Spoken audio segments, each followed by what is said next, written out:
Good morning, class. So, yesterday, as we have already discussed about the different accounting principles, so today we are going to talk about the further concept. Okay, so yesterday we have seen till accounting period concept. Today we are going to talk about going concern concept. That what is going concern concept is all about. So when we talk about the going concern concept, so going concern concept states that every business has a long and indefinite life.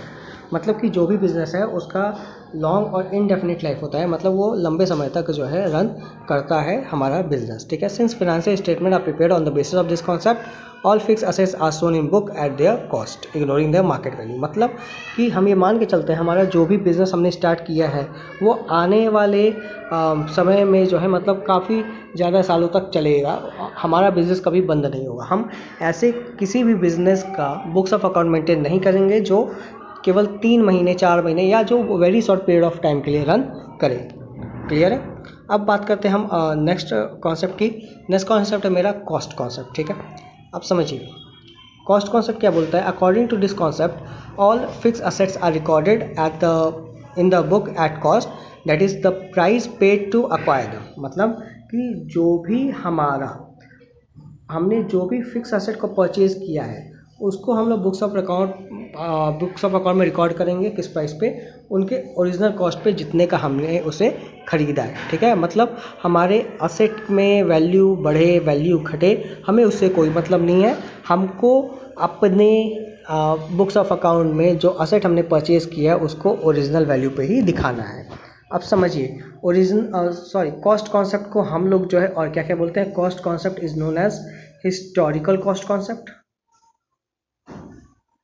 इसको हम लोग historical cost बोलते हैं।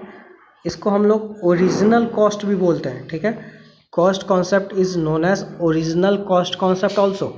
Okay, cost concept is known as original cost concept और historical cost concept. ठीक है, तो ये आप लोग जो है वो याद रखिएगा कि इसका नाम अलग अलग भी हो सकता है, मतलब कॉस्ट कॉन्सेप्ट की जगह ओरिजिनल कॉस्ट कॉन्सेप्ट या हिस्टोरिकल कॉस्ट भी पूछा जा सकता है। फिर आता है आपका नेक्स्ट इंपॉर्टेंट जो कि है मनी मेजरमेंट कॉन्सेप्ट। अब समझिए, according to this concept only those transactions are recorded in the books of account which can be express in terms of or which can be expressed in monetary terms or which can be expressed in the terms of money.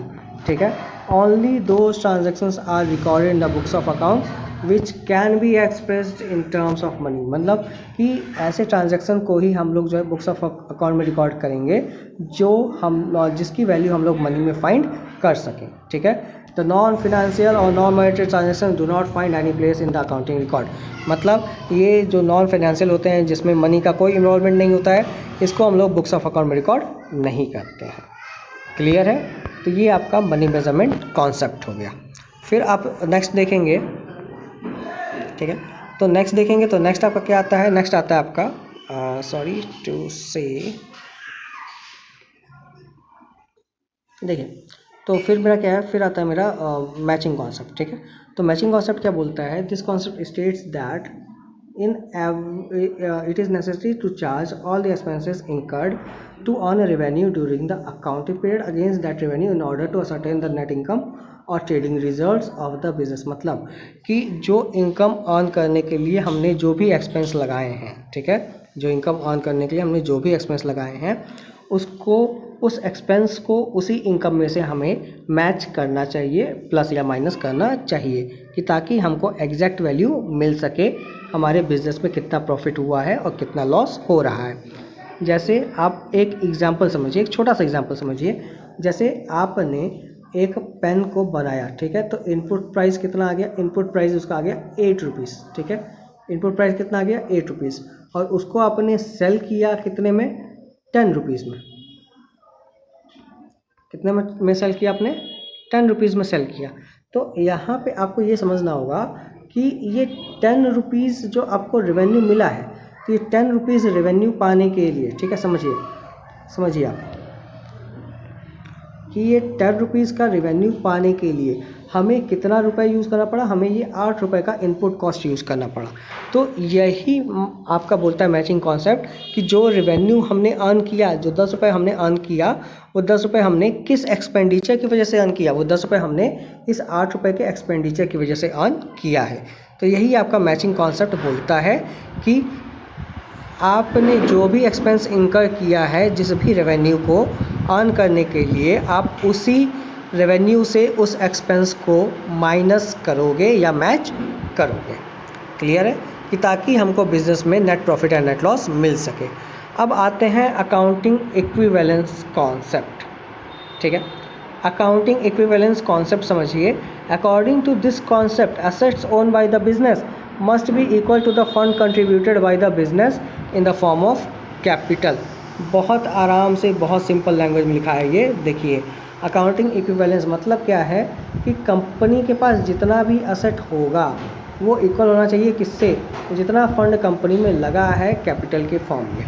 मतलब अगर company के पास 1 लाख रुपए capital है, if capital is 1 lakh, so this 1 lakh is to be shown as capital, और ये 1 लाख का मिलता जुलता एसेट होना चाहिए।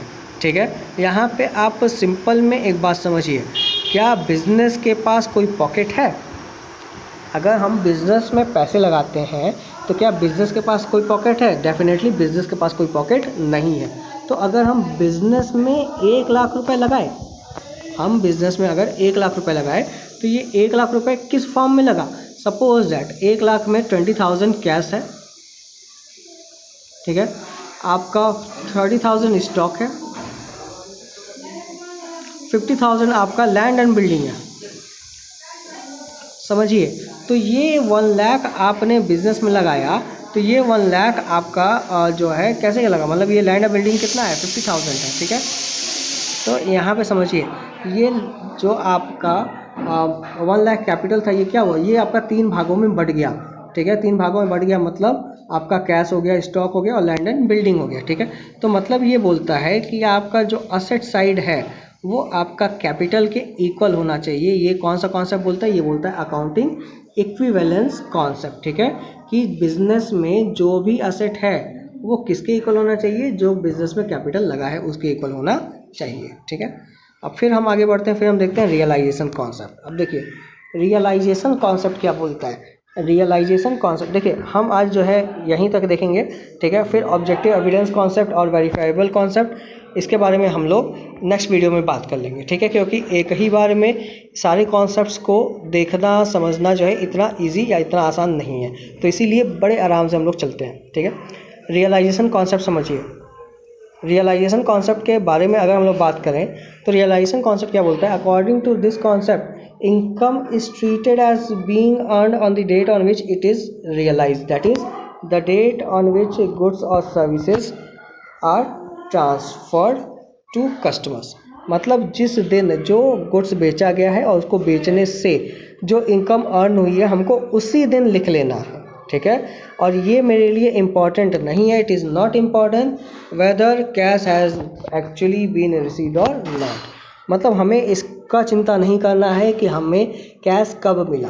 ठीक है, हमें कैश मिला कि नहीं मिला, लेकिन अगर हमने सेल कर दिया है तो वो सेल्स हम लोग उसी वक्त रिकॉर्ड कर लेंगे। जैसे समझिए, ठीक है, जैसे समझिए, अगर आपका स्कूल में जुलाई का फीस पेंडिंग है, ठीक है, जुलाई का फ़ी क्या है? पेंडिंग में है। ठीक है, जुलाई का फ़ी आपका क्या है? पेंडिंग में है। तो ये पेंडिंग वाला जो फीस है आपका, ठीक है, ये जो आपका जुलाई का फी पेंडिंग वाला है, तो आप जब इसको पे करोगे, आप जब इसको क्या करोगे? पे करोगे, और आपने ये जुलाई का फी पे किया जाके अगस्त में। ठीक है, तो अगर आप अगस्त में जुलाई का फी पे करने जा रहे हो, तो क्या स्कूल जो है वो आपका अगस्त का फी मानेगा या जुलाई को क्लियर करेगा? ये बताओ। डेफिनेटली वो आपका पहले जुलाई वाला पार्ट क्लियर करेगा, इसके बाद जाके आपका बैलेंस बचेगा तो वो अगस्त में ट्रांसफ़र होगा। ठीक है। तो समझिए इसमें यही है कि जो इनकम जिस साल अर्न हुई है, जिस डेट को अर्न हुई है, उसको हम उसी डेट को रिकॉर्ड करेंगे। हमें इससे कोई मतलब नहीं है कि हमको एक्चुअली में कैश मिला है या नहीं मिला। It is not important whether cash has been received or not. Clear. तो ये मेरा बोलता है रियलाइजेशन कॉन्सेप्ट। क्लियर है।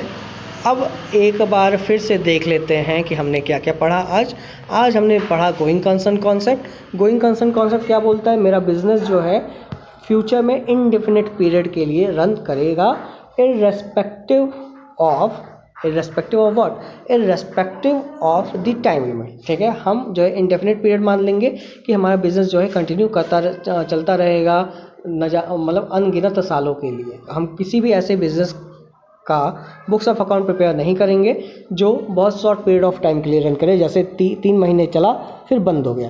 ठीक है। फिर हमारा बोलता है कॉस्ट कॉन्सेप्ट। कॉस्ट कॉन्सेप्ट को हम लोग क्या बोलते हैं, कॉस्ट कॉन्सेप्ट को हम लोग historical cost, original cost method भी बोलते हैं। इसके अकॉर्डिंग क्या है, इसके अकॉर्डिंग है कि हम जो भी असेट बिजनेस में परचेज करेंगे उसको उसके ओरिजिनल वैल्यू पे ही रिकॉर्ड करेंगे। फिर क्या, मनी मेजरमेंट कॉन्सेप्ट बहुत सिंपल था कि हम बुक्स ऑफ अकाउंट में केवल उन्हीं ट्रांजैक्शंस को रिकॉर्ड करेंगे जिसको हम लोग मनी के टर्म्स में एक्सप्रेस कर सकें। मैचिंग कॉन्सेप्ट क्या था मेरा, मैचिंग कॉन्सेप्ट ये बोल रहा था कि हमने जो रेवेन्यू अर्न किया है उस रेवेन्यू को अर्न करने के लिए जो एक्सपेंडिचर हुआ है तो वो एक्सपेंडिचर मेरे उसी पार्टिकुलर रेवेन्यू से लेस होगा।